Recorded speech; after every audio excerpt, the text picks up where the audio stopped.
नमस्कार, बिहारी मीडिया में आप सबों का स्वागत है। मैं हूं शिवांगी। तो चलिए जानते हैं आज की कुछ बड़ी खबरों को विस्तार से। बिहार में हिंदी, बांग्ला, उर्दू और अंग्रेजी का रिजल्ट जारी, इतने अभ्यर्थी हुए सफल। बीपीएससी ने बिहार में शिक्षक बहाली परीक्षा का रिजल्ट जारी कर दिया है। हिंदी के बाद बांग्ला, उर्दू और अंग्रेजी विषय का भी रिजल्ट जारी कर दिया गया है। सबसे पहले बीपीएससी ने उच्च माध्यमिक के लिए हिंदी विषय के शिक्षकों का रिजल्ट जारी किया, जिसमें 525 अभ्यर्थियों को सफलता मिली थी। सबसे पहले हिंदी विषय की परीक्षा का रिजल्ट जारी किया गया। हिंदी विषय में 525 अभ्यर्थी सफल हुए हैं। वहीं उर्दू में 145 अभ्यर्थी सफल हुए हैं। उर्दू विषय के लिए कुल 165 अभ्यर्थी परीक्षा में शामिल हुए थे। वहीं अंग्रेजी में 2323 अभ्यर्थी सफल हुए हैं। अंग्रेजी के लिए 6.5 लाख अभ्यर्थी परीक्षा में शामिल हुए थे। अभ्यर्थी शिक्षक भर्ती परीक्षा का रिजल्ट बीपीएससी की आधिकारिक वेबसाइट bpsc.bih.nic.in पर देख सकते हैं।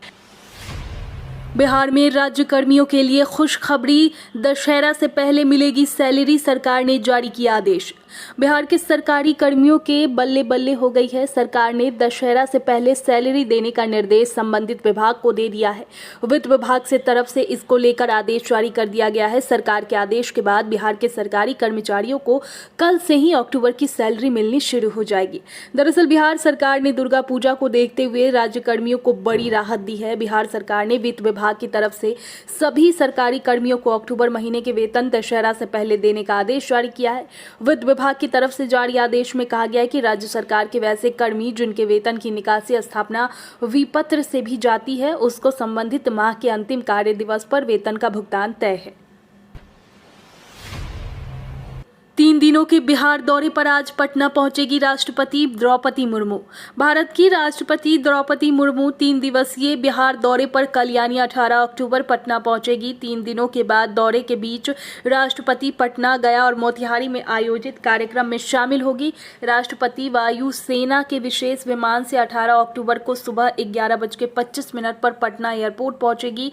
राष्ट्रपति के आगमन को लेकर तैयारियां अंतिम चरण में है। 18 अक्टूबर को पटना पहुंचने के बाद राष्ट्रपति दोपहर 12 बजे बापू सभागार में आयोजित कार्यक्रम में शामिल होगी और बिहार के चौथे कृषि रोड मैप का विधिवत शुभारंभ करेगी। इसके बाद उसी दिन शाम 4:30 पर राष्ट्रपति पटना साहिब स्थित तख्त श्री हरमंदिर साहिब में मत्था टेकेगी। राष्ट्रपति के आगमन को लेकर राजभवन में 18 अक्टूबर से ही रात्रि भोज का आयोजन किया गया है। राज्यपाल की तरफ से आयोजित भोज में सभी गणमान्य लोगों के शामिल होने की संभावना है।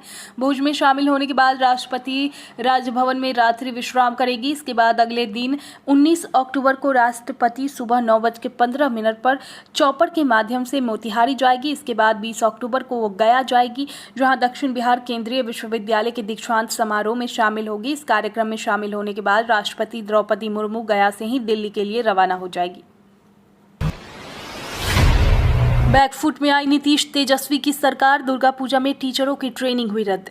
इस वक्त की बड़ी खबर शिक्षा विभाग के निकलकर सामने आ रही है, जहां दुर्गा पूजा में जिन शिक्षकों की ट्रेनिंग लगाई गई थी, अब उनकी ट्रेनिंग रद्द कर दी गई है। विपक्षी दलों के साथ साथ शिक्षक महकमों में से खासी नाराजगी थी। उसके बाद इस नाराजगी को देखते हुए सरकार ने ट्रेनिंग को रद्द करने का निर्णय लिया है। दरअसल इससे पहले बिहार के सरकारी शिक्षकों के दशहरे की छुट्टी पर शिक्षा विभाग द्वारा कैंची चला दी गई थी। शिक्षा विभाग की तरफ से एक आदेश जारी कर दुर्गा पूजा के दौरान यानी 16 से 21 अक्टूबर तक शिक्षकों की आवासीय ट्रेनिंग शुरू कर दी गई थी। ऐसे में इस नए आदेश को लेकर विपक्षी दलों के साथ ही साथ बिहार के शिक्षक संगठन भड़क गए हैं। कॉलेज से गायब रहने वाले स्टूडेंट्स का कटेगा नाम, शिक्षा विभाग में यूनिवर्सिटी के रजिस्ट्रार को लिखा लेटर। राज्य में सबसे शिक्षा विभाग के कमान एक कड़क आईएएस अधिकारी के पाठक ने संभाली है। तब से ही आए दिन वो लगातार कोई न कोई नया फरमान जारी करते रहते हैं। इसी कड़ी में अब विभाग की तरफ से स्कूलों के बाद यूनिवर्सिटी और कॉलेज में पढ़ने वाले छात्रों को लेकर भी एक फरमान जारी कर दिया गया है। अब सरकारी स्कूलों के बाद यूनिवर्सिटी और कॉलेज में एडमिशन लेने के बाद गायब रहने वाले स्टूडेंट का नाम काट दिया जाएगा। दरअसल दरअसल शिक्षा विभाग की तरफ से आज के सभी विश्वविद्यालय के कुल सचिवों को पत्र लिखकर कहा गया है कि क्लासरूम से लगातार 3 दिन तक बिना कोई सूचना दिए गायब रहने वाले छात्र छात्राओं का नाम काटा जाए। इस पत्र में कहा गया है कि अनधिकृत रूप से कोई विद्यार्थी लगातार 3 दिन तक क्लासरूम में एब्सेंट है तो उन्हें पहले नोटिस भेजकर स्पष्टीकरण मांगे। यदि स्पष्टीकरण असंतोषजनक हो तो उनके नाम यूनिवर्सिटी और कॉलेज से काट दिया जाए। 70 फीट के रावण का वध करेंगे मुख्यमंत्री नीतीश कुमार, गांधी मैदान में शुरू हुई तैयारी। पूरे देश में इन दिनों नवरात्र की धूम है। सनातन संस्कृति को मानने वाले लोग अपने घर मंदिर में जाकर मां दुर्गा की पूजा अर्चना कर और आराधना कर रहे हैं। इसी कड़ी में बिहार की राजधानी पटना में भी इस पूजा को लेकर खास इंतजाम किए गए हैं। इसके साथ ही इस बार रावण वध को लेकर भी अलग तरह की तैयारी की गई है। दशहरा कमेटी ने बताया कि इस बार 70 फीट के रावण को तैयार किया गया है।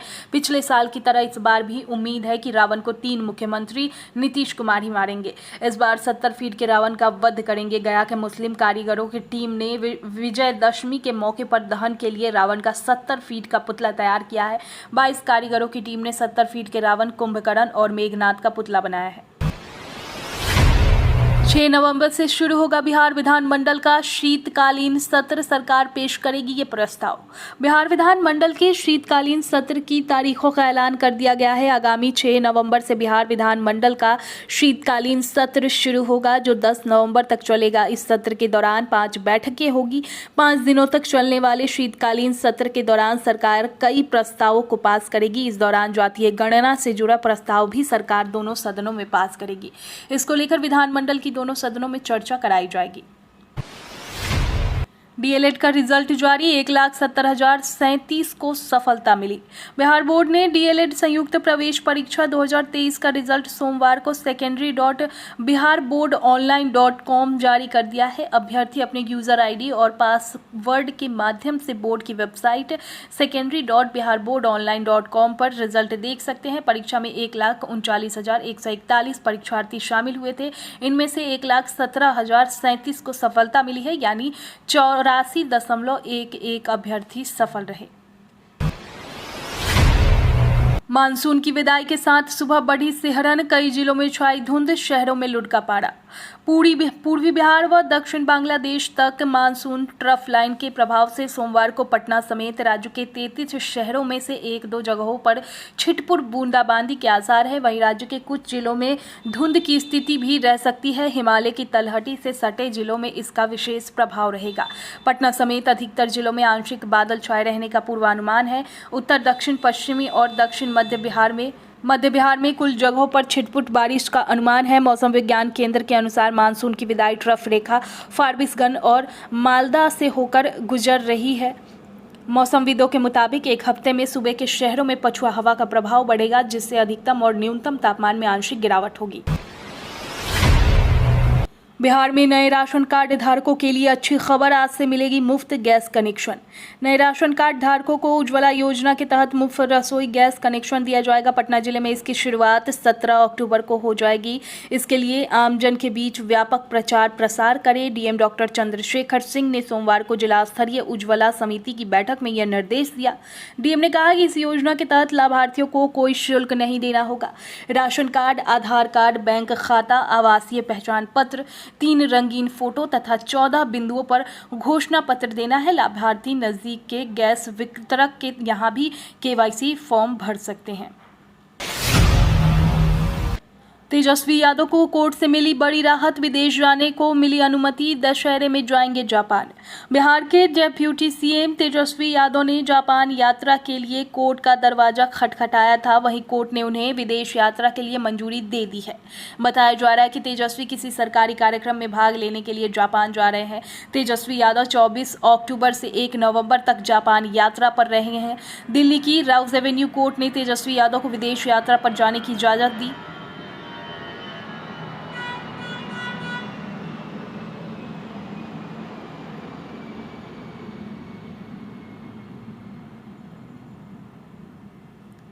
दरअसल तेजस्वी यादव ने जापान यात्रा के लिए कोर्ट से मंजूरी मांगी थी। साथ ही कोर्ट से पासपोर्ट रिलीज करने का भी अनुरोध किया था। इस मामले में राउज एवेन्यू कोर्ट ने सुनवाई करते हुए मुहर लगा दी है। अब तेजस्वी यादव 24 अक्टूबर को जापान जाएंगे।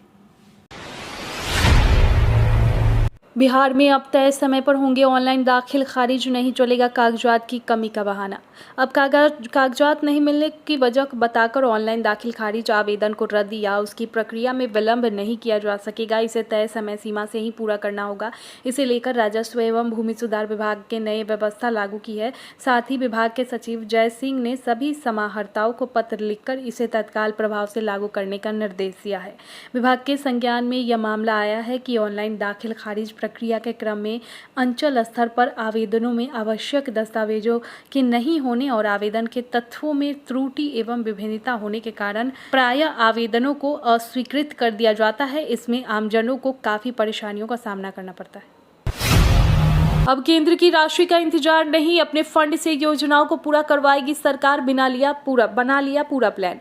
बिहार सरकार अब केंद्र से राशि मिलने के इंतजार में बैठी नहीं रहेगी, बल्कि राज्य व केंद्र संशोधित शैक्षणिक योजनाओं को समय से पूरा कराने को प्राथमिकता देगी। इसके लिए राज्य योजनाएं निधि से पैसे का प्रबंध सुनिश्चित होगा। इसके मद्देनजर राज्य सरकार ने शिक्षा पर खर्च की जटिलता को कम करने के लिए प्रक्रिया बदल दी है। इससे दो लाभ होंगे। पहला, खर्च के लिए केंद्रांश की प्रतीक्षा नहीं करनी होगी। दूसरा, खर्च की जटिल प्रक्रिया के चलने अब राशि सरेंडर करने की नौबत नहीं आएगी।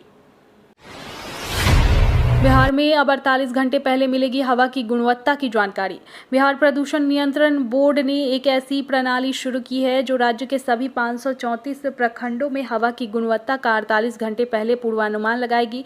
बिहार राज्य प्रदूषण नियंत्रण बोर्ड के अध्यक्ष देवेंद्र कुमार शुक्ला ने शनिवार को कहा कि इस पहल का उद्देश्य सर्दी के मौसम में वायु प्रदूषण से निपटना है। उन्होंने कहा कि राज्य के सभी 534 प्रखंडों के कार्यालयों में कम लागत वाले सेंसर की स्थापना भारतीय प्रौद्योगिकी संस्थान कानपुर के सहयोग से की गई है। शुक्ला ने कहा कि वायु गुणवत्ता पूर्वानुमान प्रणाली अलर्ट जारी करेगी ताकि संबंधित अधिकारी और आम जनता तदनुसार आवश्यक कदम उठा सके।